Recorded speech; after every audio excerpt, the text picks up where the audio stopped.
Carol Lynley, best known for her roles in films like Blue Denim and the Poseidon Adventure, was a blonde-haired, blue-eyed actress and former child model who boasted a tremendous amount of star power in the 1960s. Sadly, she passed away in 2019 from a heart attack at her Pacific Palisades home. But even though she's no longer with us, she graced this world for 77 years and left her mark on the entertainment industry. Join FactsVerse as we take a look back on Carol Lynley's life and career while revealing what caused her once thriving career to all but fizzle out. Lynley was a child model. Carol was born in Manhattan on February 13, 1942, to parents Frances and Cyril Jones.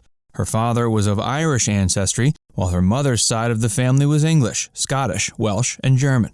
Lynley took up dance as a child, always had an appreciation for theater. She learned ballet at the age of 7 and became a reasonably successful model by the age of 10. While she was still a child, her parents divorced. To make ends meet, Carol's mother worked as a waitress until the income Lynley made as a model was enough to support them. To earn a little extra cash, Lynley took a job as a teen working for a Sears and Roebuck department store, but after she became nationally recognized as the Coca-Cola girl, she no longer needed to work other jobs to get by. Carol was originally named Carol Ann Jones, but after discovering another person by that same name was already acting under it, she adopted the name Carol Lynley to set herself apart.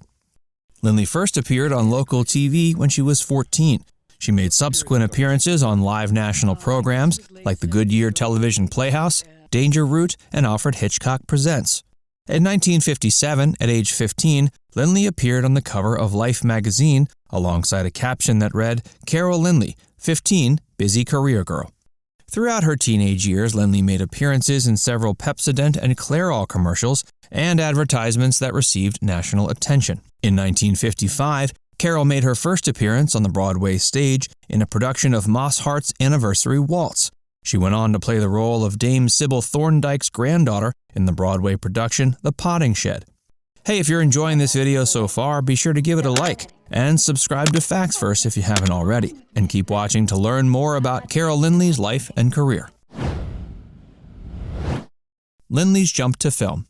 Early in her career, Lynley set herself apart from other similarly aged actresses by appearing in both the Broadway and Hollywood screen adaptation of the controversial coming-of-age drama Blue Denim, in which she and her fellow teenage co-star, Brandon DeWilde, had to deal with the repercussions of having an unwanted pregnancy and subsequently opting for a risky and illegal abortion. For her appearance, she won the Theatre World Award for being one of the most promising new stars for the 1956-57 Broadway season. That accolade helped her land a 7-year contract with 20th Century Fox. Lynley's film career began in 1958 when she appeared in the Disney feature The Light in the Forest. A year later, she appeared in Holiday for Lovers. Lynley was nominated for the Golden Globe Award for Most Promising Newcomer in the female category in 1959. In 1960, she once again received a Golden Globe nod for Most Promising Newcomer for her performance in Blue Denim. That same year, she married her publicist Michael Selzman. That marriage produced one child, a daughter named Jill Selzman, who later directed short films. Lynley and Selzman divorced 4 years later in 1964. A couple other 20th century productions Lynley appeared in include Return to Peyton Place and The Stripper. The former headlined the burgeoning actress as a best-selling novelist who ends up controversially divulging a town's darkest scandals and secrets. Lynley went on to be featured in many 1960s films, often portraying a girl-next-door type. Aside from Return to Peyton Place, she's best known for appearing in films such as Under the Yum Yum Tree, Bunny Lake is Missing, and The Cardinal. In 1965, Lynley posed nude for the March issue of Playboy. That same year, she starred in a biopic film of the 1930s Hollywood sexpot Jean Harlow in its titular role. While the quality of her movies clearly began to take a hit after the mid-60s, she still managed to appear in several warmly received B films, such as The Shuttered Room and Once You Kiss a Stranger. In 1972, she appeared in Irwin Allen's The Poseidon Adventure, which saw her lip-syncing the Oscar award-winning song The Morning After. In that film, she portrayed one of the ill-fated passengers who ended up getting thrown in Davy Jones's locker. Variety praised her performance in that film, calling it especially effective. From 1967 onward, Lynley predominantly appeared in television offerings, including guest starring spots in shows like Mannix, Hawaii Five-0, and a pilot for a 1972 show called Kolchak, the Night Stalker, in which she played Carl Kolchak's girlfriend. Lynley's career continued to decline. Carol's career began to decline in the late 60s and early 70s.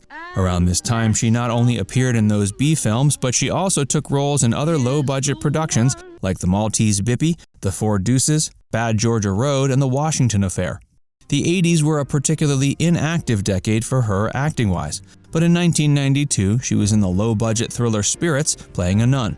In 1997, she appeared in the movie Flypaper, and 2 years later, she starred in a low-budget offering titled Drowning on Dry Land. In 2000, she gave an interview to the San Francisco Chronicle in which she discussed how difficult it was for a middle-aged actress like herself to find roles. Although she was clearly feeling a bit dejected at that time, she made the prediction she'd have a career comeback in her old age. She argued she was still a very talented actress who had her head screwed on straight, wasn't in rehab, and still looked good for her age. While that prediction never came to fruition, in 2003 she played a grandmother in a film called Light in the Forest. In 2006, she appeared in a 30-minute film called VIC, co-written and directed by Sylvester Stallone's son, Sage Stallone. After that, she pretty much retired. Lynley's death and enduring legacy. Lynley, at age 77, died of a heart attack on September 3, 2019, at her home in Pacific Palisades, California. She was cremated and her ashes were spread at sea off the coast of Southern California. While she starred and co-starred in numerous hit films, her biggest claim to fame will likely be remembered as her role in the Poseidon Adventure. This adventure disaster film featured an ensemble cast that included 5 Oscar winners, including Gene Hackman and Shelley Winters. It revolved around the tale of the fictional seafaring vessel, the SS Poseidon. The boat was an aging luxury cruise liner that got hit by a massive tsunami, capsizing it in the process. It went on to influence other disaster flicks of its era, including Earthquake and The Towering Inferno. It was honored with 2 Academy Awards, a Golden Globe, a British Academy Film Award, and a Motion Picture Sound Editors Award. Now it's time to hear from you. What's your favorite Carol Lynley film? Do you think she's received the credit she's due over the years? Let us know in the comments section below. And before you go, make sure you give this video a like and subscribe to FactsVerse if you haven't already. Click the bell icon to stay updated on all our latest content.